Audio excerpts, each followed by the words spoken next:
سلام، وقت همگی خوش. من سال روز تأسیس باروک رو خدمت همه شما عزیزان تبریک عرض می‌کنم.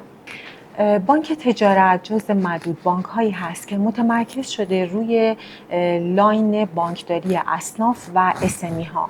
در این لاین به نیازها و رفع نیازهای حوزه بازار و شرکت های کسب و کارهای کوچیک میپردازه.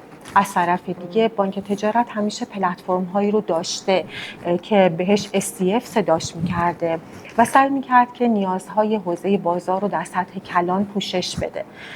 اما اون چیزی که باعث این نگرش شد که بره به سمت بازارهای کوچک و در واقع اسمی ها و بازار در واقع به این دلیل بود که خیلی زیاد برای بانک تجارت مهم هست که بتونه واسطه ها رو حذف کنه، قدرت خرید واحدهای صنفی رو افزایش بده، قدرت فروش شرکت های بزرگ رو که تاثیرگذار هستن رو افزایش بده. از طرف دیگه با توجه به محدودیت های بانک در ارائه تسهیلات که در واقع در سیستم اقتصادی کشور هست، از تأمین اعتبار به جای تسهیلات استفاده کنه. با مجموعه این نگرش ها ما رفتیم سراغ بانک.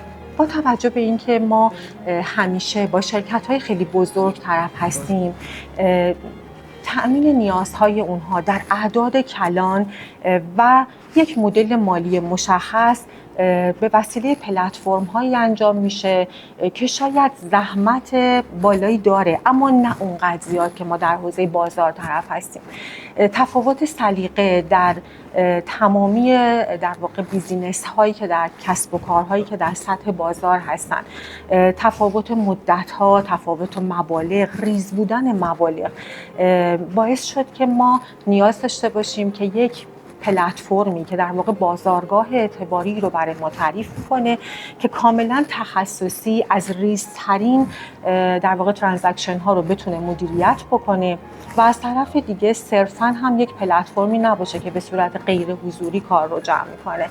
در واقع لازم بود که به صورت نیمه حضوری، یعنی حتی در جایی که کار به شکل کاملا سنتی در کف بازار داره انجام میشه حضور داشته باشه و بتونه متناسب بکنه نیاز بازار رو از حالت کاملا حضوری، نیمه حضوری و کاملا غیر حضوری.